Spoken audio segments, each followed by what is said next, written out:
कभी सोचा है क्या होगा अगर यूनिवर्स का सबसे फंडामेंटल नियम मतलब गुरुत्वाकर्षण अचानक से काम करना बंद कर दे? ये सिर्फ एक मजेदार सवाल नहीं है, बल्कि एक ऐसा ख्याल है जो हमारे वजूद की बुनियाद को ही हिलाकर रख देगा। तो चलिए इस थॉट एक्सपेरिमेंट में जरा और गहरे उतरते हैं। हम सब मिलकर एक ऐसी दुनिया की कल्पना करते हैं जहां खींचने वाली कोई ताकत ही नहीं है, जहां हर चीज आजाद है। और हाँ, ये सफर जितना रोमांचक है ना, सच कहूं तो उतना ही भयानक भी होने वाला है। तो जैसे ही गुरुत्वाकर्षण गायब होगा, पहले कुछ ही सेकंड्स में पूरी की पूरी दुनिया बदल जाएगी। और ये कोई धीरे धीरे होने वाला बदलाव नहीं होगा, नहीं, ये होगा एक झटके में, इंस्टेंट। जरा सोचकर देखिए, एक पल में सब कुछ भारीन हो जाएगा। हर वो चीज जो जमीन से बंधी हुई नहीं है, इंसान, गाड़ियां, ऊंची ऊंची इमारतें, सब कुछ बेकाबू होकर ऊपर की ओर तैरने लगेगा। हमारा वायुमंडल जो हमें जिंदा रखता है, वो भी गुरुत्वाकर्षण की पकड़ के बिना अंतरिक्ष के खालीपन में खो जाएगा। और कमाल की बात देखिए, धरती की अपनी घूमने की रफ्तार ही हर चीज को बाहर की ओर फेंक देगी। और ये सिर्फ चीजों के बारे में नहीं है। सोचिए, जिस हवा में हम सांस लेते हैं, वो नीला आसमान जो हमें एक तरह की सुरक्षा देता है, सब कुछ एक झटके में गायब हो जाएगा। पीछे रह जाएगा तो बस एक ठंडा, बेरहम खालीपन। अब आगे बढ़ते हैं और देखते हैं कि ये तबाही सिर्फ सतह तक ही नहीं रहेगी, बल्कि हमारे पूरे ग्रह को अपनी चपेट में कैसे लेगी। अगले कुछ घंटों में पता है क्या होगा? धरती खुद ही अपनी सबसे बड़ी दुश्मन बन जाएगी। गुरुत्वाकर्षण के बिना वो ताकत जो धरती को एक साथ जोड़े रखती है, वो खत्म हो जाएगी। हमारे ग्रह के केंद्र में जो जबरदस्त दबाव है, वो एक विस्फोट के साथ बाहर निकलेगा। समंदर पानी के विशाल गोलों की तरह अंतरिक्ष में तैरने लगेंगे और हमारी जमीन अनगिनत टुकड़ों में बिखर जाएगी। इस नंबर पर जरा ध्यान दीजिए, 1670 किलोमीटर प्रति घंटा, ये धरती के घूमने की रफ्तार है।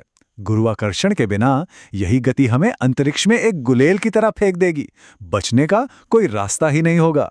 तो समझने वाली बात यह है कि खतरा सिर्फ बाहर से नहीं है, धरती के अंदर का दबाव ही इतना ज्यादा है कि गुरुत्वाकर्षण के हटते ही ये एक विशाल बम की तरह फट जाएगी। हमारा ग्रह खुद को ही अंदर से बाहर की ओर फाड़ देगा। अब इस तबाही के पैमाने को और भी बड़ा करते हैं। धरती के बाद हमारे पूरे सौरमंडल का क्या होगा? ये इस कहानी का आखिरी और सबसे भयानक अध्याय है। कोई भी चीज, कुछ भी सुरक्षित नहीं रहेगा। चांद अपनी कक्षा से भटककर गहरे अंतरिक्ष में खो जाएगा। पृथ्वी के जो बचे खुचे टुकड़े होंगे, वो सौरमंडल से ही बाहर निकल जाएंगे। और हमारा सूर्य, जो जीवन का स्रोत है, वो हमेशा के लिए बुझ जाएगा। असल में सूर्य अपने गुरुत्वाकर्षण के कारण ही जलता है। यही ताकत उसके कोर में जबरदस्त दबाव बनाती है। इस दबाव के बिना न्यूक्लियर फ्यूजन की प्रक्रिया रुक जाएगी और सूर्य एक विशाल आग के गोले से एक ठंडे अंधेरे गोले में बदल जाएगा, जो फिर कभी रोशनी नहीं देगा। और यहीं हमारे सौर मंडल का अंत होगा। ग्रहों और सितारों का एक चलता फिरता परिवार नहीं, बल्कि अंधेरे में तैरते मलबे का एक खामोश कब्रिस्तान। इस पूरी विनाशकारी कल्पना के बाद अब असली सवाल पर आते हैं। गुरुत्वाकर्षण असल में है क्या? ये सिर्फ चीजों को नीचे खींचने वाली एक ताकत नहीं है, ये उससे कहीं ज्यादा है।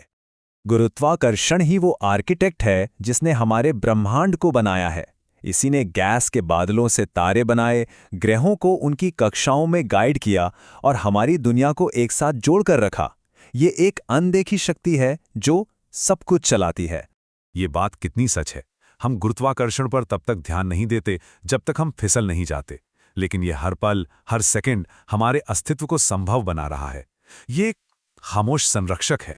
तो अंत में ये सवाल उठता है, अगर गुरुत्वाकर्षण हमारे ब्रह्मांड को जोड़ने वाला एक अदृश्य गोंद है, तो और कौन सी ऐसी अनदेखी ताकतें हैं जो हमारी इस दुनिया को और हमारे जीवन को आकार देती हैं? ये एक सवाल है जिस पर सोचना बनता है।